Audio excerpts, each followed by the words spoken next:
L'Exocet n'est pas seulement un missile, c'est une légende de la guerre navale, une machine furtive qui a réécrit les règles du combat en mer.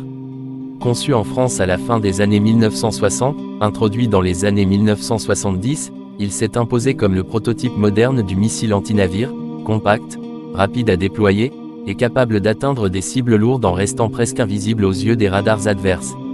Sa silhouette plate, sa trajectoire rasante à quelques mètres au-dessus de la mer et sa tête chercheuse active en font un prédateur discret et terriblement efficace. L'histoire qui l'a rendu célèbre est implacable et simple. En 1982, pendant la guerre des Malouines, Falklands, des Exocet argentins ont frappé des cibles britanniques, prouvant qu'un missile relativement peu coûteux pouvait infliger des dégâts stratégiques à une flotte moderne. La destruction du HMS Sheffield et des dommages causés à d'autres navires ont changé la manière dont les marines du monde entier conçoivent la défense navale. Une petite arme peut renverser l'équilibre tactique d'une bataille. Techniquement, l'Exocet existe en plusieurs variantes, adaptées à différents profils d'emploi. MM-38, lancé depuis des navires, MM-40, version améliorée à plus longue portée avec plusieurs blocs d'évolution, et SM-39, version lancée depuis sous-marin via tube lance-torpille. Le principe reste le même. Un booster solide propulse le missile hors de son rail ou du tube, puis un moteur sustente le vol de croisière. Pendant sa phase de croisière, l'Exocet vole très bas, skimming, pour rester sous les horizons radars, avant d'activer sa tête chercheuse radar en phase finale et d'identifier, accrocher son objectif avec précision. La portée varie selon la version, les premiers modèles se contentaient d'environ 40 à 70 km, tandis que les MM40 modernes, Block 3 notamment, dépassent largement les 180 à 200 km, grâce à des améliorations de carburant, d'aérodynamique et d'avionique. La charge explosive, d'environ 165 kg pour les variantes classiques, est conçue pour provoquer des dégâts structurels massifs, incendies et perte de stabilité du navire touché, souvent suffisant pour rendre le bâtiment hors de combat, voire le couler si les dégâts s'enflamment ou percent des zones vitales. Côté guidage, les Exocet combinent navigation inertielle pour la phase de route et recherche active à l'approche de la cible. Les versions récentes intègrent des systèmes de navigation par satellite GPS et une avionique plus résistante au brouillage et aux contre-mesures électroniques, améliorant la probabilité d'impact dans des environnements modernes saturés d'interférences.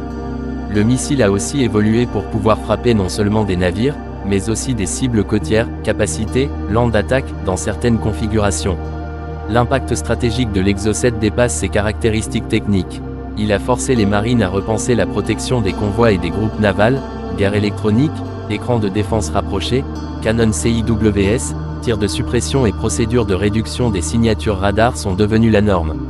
Les armées ont réalisé que la combinaison d'un renseignement précis, d'une plateforme de lancement mobile et d'un missile performant peut changer l'issue d'un affrontement naval. L'exportation a fait de l'Exocet un standard mondial, on le retrouve dans les arsenaux de dizaines de pays, Brésil, Inde, Grèce, Pakistan, Qatar, Royaume-Uni, version spécifique, Argentine et bien d'autres. Chaque opérateur a adapté son emploi tactique en fonction de sa stratégie, défense littorale, protection de flotte côtière, dissuasion régionale. Les combats et incidents historiques, Malouines, guerre Iran-Irak, attaques contre des tankers dans le Golfe, ont démontré deux choses. Premièrement, l'efficacité réelle d'un missile bien utilisé, et deuxièmement, la nécessité d'un entraînement et d'une doctrine robuste pour minimiser les dégâts.